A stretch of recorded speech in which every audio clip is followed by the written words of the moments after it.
Imagine getting met with, "Wow, you look amazing. What a great outfit. Hey, how are you?"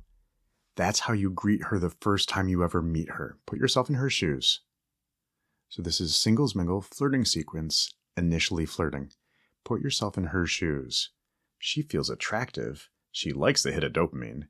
You put yourself in the dating category, not the friend zone, and you did it without being creepy. You complimented her and immediately changed the conversation to not make it awkward. Yes, compliment her. Make her feel good. Don't stay there. Joke around. Compliment her personality. You have a great personality. Tell her what a good friend she would make, and how your aunt, who is a nun, would love her. All right, she knows you're interested already. She knows you're attracted. She feels good about herself. But you also just put her in the friend zone a little bit, so she has to do some work to get herself back out of that zone. You did so with the confidence that she admires, and you're not taking yourself too seriously. Do it with a smile. It's even more valuable.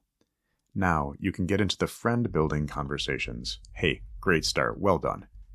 Initial flirting, if done well, creates both interest and ambiguity, but not closure. Leave them wanting more. Give them something to figure out. She likes a good mystery.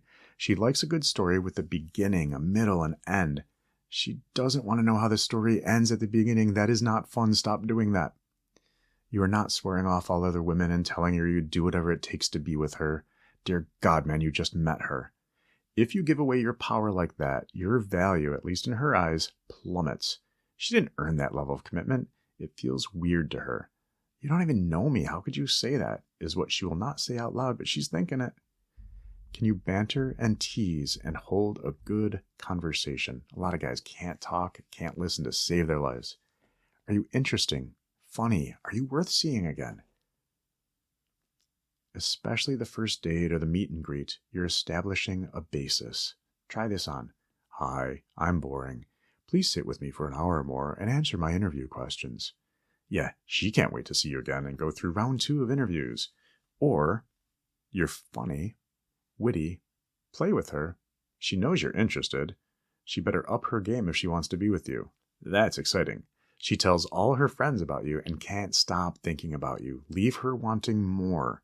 Don't leave when it's boring. Don't leave when you ran out of conversation. Leave when the conversation's still exciting and it's fun. The meet and greet is short and sweet. The goal is to arouse and evoke emotions. All right, I'm going stereotypical again. There tend to be stereotypes. Obviously, I'm speaking to complete strangers. You could be anywhere on the planet.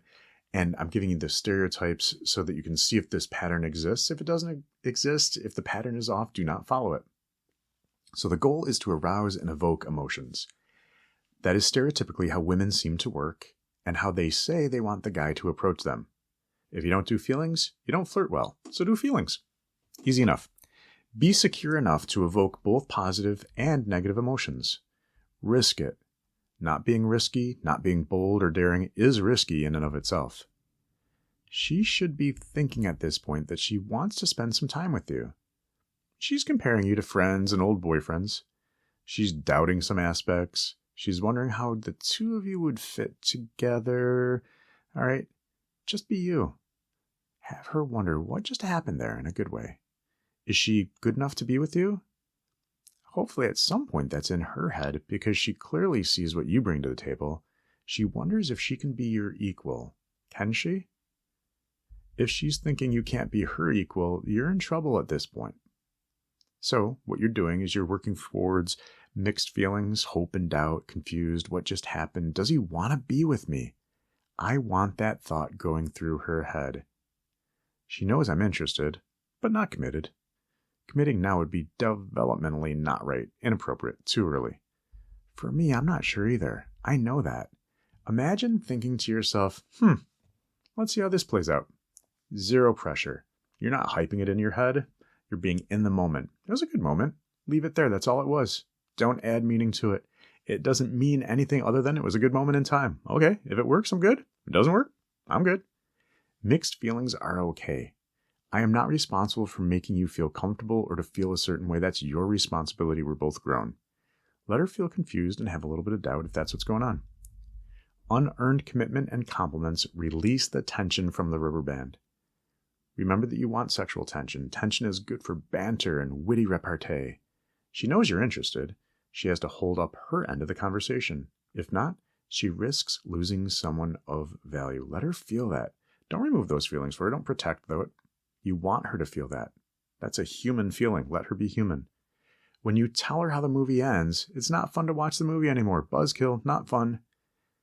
Did you ever watch a mystery movie a second time? The suspense is gone. The suspense was part of the enjoyment, the thrill. In gambling, if you win every time, it's not fun. In sports, a blowout is not as exciting as a close game, where it could go either way up until the last play of the game. Why would it be different in dating? The stereotype is that men are problem solvers, women are not. Wrong. They are trying to figure you out. That's just a thing. Sorry, it's a stereotype, but I've yet to meet a woman who is not trying to figure you out. I think guys do the same thing, but we're not talking about guys right here, so women are trying to figure it out. They have a problem to solve, and they're in high gear. They can't let go of the thought until they figure you out. If you help them figure you out, they're done. They can move on to the next thing. If you're mysterious, they take longer with you. If they can't figure you out, you might be downright addictive. At least that's how the stereotype works. For her, she's thinking, this is usually easy with guys, but you're different. Why are you different? Why is this guy okay losing me or risking it? Oh, I wonder if he's got other options that are also valuable. A man of his caliber likely has women after him. I better see if I can be with him. I can see my life being better with a guy like that. So when you're flirting, pay attention to her eye contact. She's trying to read you. Have you heard guys call women crazy? What they're saying or not saying is that they're not consistent from a logic standpoint. Sometimes women do not have the logical consistency. If she's somebody who operates more from feelings, well, those aren't logical by definition. When he can't figure her out, he calls her crazy. Women understand the nuance, the subtlety, and they want feelings, or so the stereotype goes. They don't crave the same consistency, the sameness, homeostasis. It's boring. It quickly loses its appeal. What she liked in the beginning needs some variety in order to keep appealing to her. Kind of like eating your favorite breakfast. Yeah, it's delicious. I love it. But 365 days in a row? Ugh. How many days in before the predictable and enjoyable experience lost its shine? All right. So pay attention to her, figuring her out. Look in her eyes. You can either bore her with the same old, or show her how the new chapter, the new level of the video game is a little bit different. If she thinks she can figure it out, she's wrong. Like a Zen garden, you're meant to be experienced, not figured out. In a Zen garden, no two steps are the same. The idea is you have to keep awake and aware and on point, not go into automatic pilot. As soon as every step is the same length, we tend to go into default mode instead of staying in the present. Can you see how that relates to the relationship? Stop her from reading you too much and too long. Being predictable has advantages as well as disadvantages. It's boring, but good for the nervous system in a relationship. It destroys your ability to stay fresh, dialed in, paying attention. Your brain constantly seeks new stimuli and ignores sameness. Same for relationships. Dinner and a movie every Wednesday night can feel reassuring, but can be taken for granted and assigned less value. We're just going through the motions. I want to feel alive. So practice it. Practice that philosophy and vary things. Look at where in your life you're boring, and you know that you're boring. Nothing personal. But where are you asleep? Where are you not awake in your life? What are you complacent about and taking for granted? What are you not noticing because you're on autopilot? Change that. Challenge how you're living your life. Are you living your life or you're going through the motions? Does life excite you or do you create excitement? Practice, practice, practice. Imagine if we were all better at dating. What impact could that have?